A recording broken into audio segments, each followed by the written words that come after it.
I would like to target a very basic phenomena. It's yin and yang, and want to use it for integrating the traditional Chinese medicine and the Western medicine. Let's see. So the basic idea is the traditional Chinese medicine, we call it TCM, is founded on the yin and yang and 5 elements theory, which I will give more detail later. And the Western medicine is rooted in logical-based science, which originates from ontology, so which is logical-based metaphysics, right? And then later on, we have the ontology in informatics, which is derived from the philosophical ontology. So, and the two medicines, actually, they somehow go diverted. And of course, we see the popularity and the solid development of Western medicine. But as a traditional Chinese medicine, actually, somehow people sometimes say it's not science. So then I want to ask the question, can we just go to the root level and see if we can ontologize the yin and yang and 5 elements theory with the hope that we can ultimately integrate the traditional Chinese and Western medicine in a way that actually it can improve the Chinese medicine. Okay, so then next, so I'm going to give some more detail about the yin and yang theory. So it's actually a foundation not only for the medicine, but also for culture, for many other things, at least in China. So yin and yang, okay, basically, as I think we all know now, yin represents retractive, passive, contractive, and receptive things, and yang representing repelling, active, expansive, and repulsive. So there are dynamic actually reactions, right, between these two. So you can form the activity and the rest, heat and the cold, etc. So, and you can form the functional equilibrium in physiology and pathology. So the fundamental question is like how to define yin and yang ontologically. Seems like it's just so many things. Is yin and yang matter or energy or process or catalytic? So later on, I will say, like a basic definition is catalytic, okay? But it can be associated with other things as well. And then next. So then, and what about the 5 elements theory, right? The 5 element theory is based on yin and yang. So the 5 element means wood, fire, earth, metal, and water. I mean, you see they are 5 material entities, right? But actually, it's more like a symbol for 5 different things with yin and yang inside. So we will see like the metal is more like a yang yin, and water is greater yin, and the wood is yang, and the fire is greater yang, and the earth is chaos.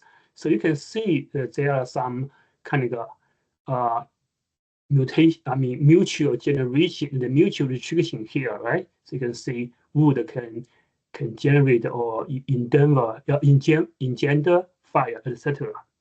So this kind of thing actually form the basic philosophical and structural basis of the traditional Chinese medicine, linking nature, body, and health in an integrative system. So how to represent them in a more ontological way? So that's the question. And then, as we said, there are some relations. So 5 major relations are there, and 2 are even more important. One is mutual generation, one is mutual restrict, like wood generator, or we call it engender fire, and the fire go to earth, and then gold and water, etc. So when we use the yin and yang motion wave, we see it more clearly. So when like a wood generate fire, actually somehow it has a force also prevent, right? It's like a restrict the formation of earth. so you can go to the fire more easily or smoothly. So it's like so the two things actually can be similar. And then if something is overreacting, right, and then you can have the so-called overacting relation, or you can have like counteracting relation. So we can, and then the question is like how to define those relations ontologically. Definitely, given the limited time, we will just go for some basic idea. So next, let me see. So in order to ontologize those elements, right, in an ontological way, and I developed the yin-yang ontology. So I use the basic formal ontology, BFO, as top level ontology, but I sometimes feel it's not easy to represent something. I use the core ontology for biological and biomedicine. Basically, it's only one term called catalytic. I feel like it's probably kind of a term that we can use, which BFO does not have yet. I'm using Obo Foundry principles and using the Apology editor. It's available in the GitHub as well. So here is the high level one. So basically, again, first I define yin and yang as catalytic. So, and then like a yin have yang yin and greater yin, and the yang has yang yang and greater yang. And then there is a course, right? So I define them as catalytic because on the BFO, we can define the phenotype. I just feel like a phenotype may not be enough. It can be process profile. Then you go across the continued and occurrent. Sorry, this should be occurrent. So, and then I define the 5 elements as a material entity, okay? And then, so then we can classify things differently. So again, the 5 elements, I define them as material entity, and I define those yin and yang things as catalytic. And then we have process profile, and then the Chinese medicine, they have the liver, heart, spleen, lung, and the kidney, right? So they can be mapped to the 5 elements, like the liver is mapped to the wood, and the heart mapped to the fire, and then spleen mapped to the earth, and then lung mapped to the gold, and then kidney maps to the water. But here, however, in here we want to be sure also the name of the thing, they are different from the Western medicine anatomical organs in a way, like a kidney. So basically, in Chinese medicine, they are more functional than anatomical.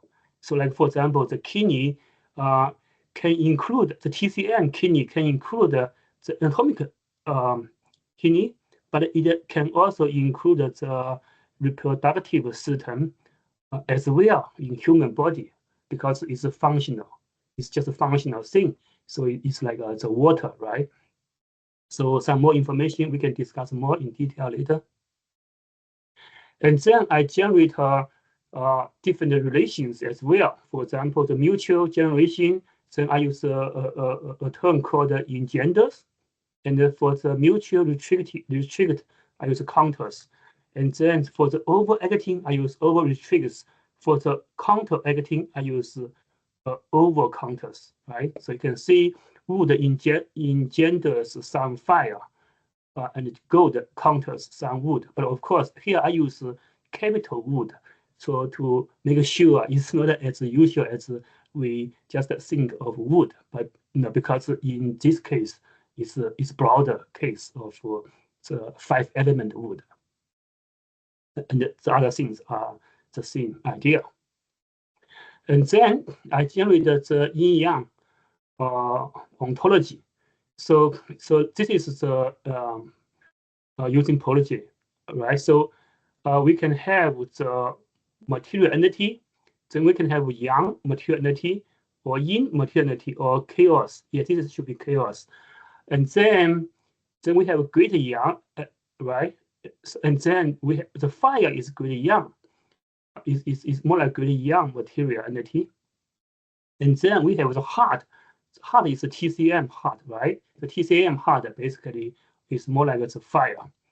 And similarly, we do the same thing for others, like the spring is more like water and gradient in. And then we use a spring as an example, right? Then you can generate different relations. So you see the spring has water characteristic, right?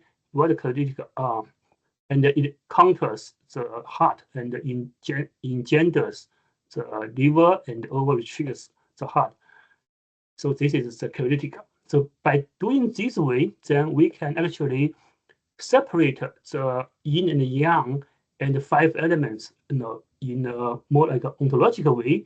And now we can put the spleen, heart, liver, those lungs, those things, those traditional Chinese medicine like organs, which are more functional than anatomical, into the whole picture. So then we basically link yin and yang with ontology.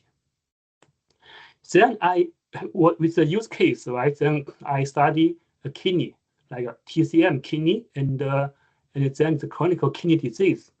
So basically using the 5 element idea. So the spleen, again, TCM spleen engenders lung, and the lung engenders kidney, right?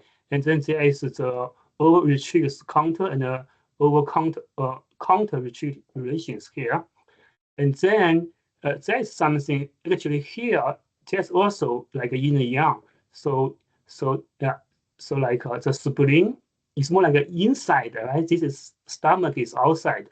So outside, there's yin yang here. So again, I use another relation I didn't mention earlier, but we call that interior exterior related with relation. But anyway, so spleen and stomach is related. And then as we know, stomach, right, and the gut actually, they have microbiome actually. So microbiome actually somehow can be associated with the kidney. So in science, now we have the gut kidney axis. So this actually somehow like reflects there are some true things there in the Chinese medicine through this one. But anyway, we have a lot of ideas. We can use this model because they have the Chinese medicine, right? There's a lot of medicines. So using this idea, the Chinese medicine can generate some treatment thing, like there is one medicine, to treat the kidney, right? To treat the kidney disease. But this one actually is to help spleen. But through this whole process, you can see, yeah, there's a relation here. You can go through this way. But again, I know some of you may think it's very hard to digest, but I think there are a lot of stories there. We can generate new hypotheses through this way. So in summary, yin and yang is developed and used to model yin and yang, and 5 elements and their relations. And we use yin-yang ontology to systematically and logically represent various topics in the Chinese traditional medicine. And I use the kidney as an example to say actually we can generate new hypotheses. And so it's a theory, but we can do it in a more ontological way, and we can potentially be very powerful in terms of generating new data. So overall, people argue if it's yin and yang and 5 elements theory, a scientific theory, well, depending on what's the criteria, right, we use to define a scientific theory. If we say a scientific theory's main feature is to generate a very verifiable hypothesis, yes, those things actually traditional Chinese medicine has been used there for 1,000 years. They can indeed, generate a lot of very good treatment and hypotheses. But however, it kind of lacks some logic, which is the foundation of ontology. So this is why we can develop a YYO ontology and hopefully eventually dissect the whole TCM and be more powerful in terms of hypothesis generation and make sense of the TCM results. So that's basically it. I presented a preliminary version of this ontological modeling 2 years ago, and then I got a lot of kind of feedback and support from different people. I would like to acknowledge the Michigan Global Reach. Thank you.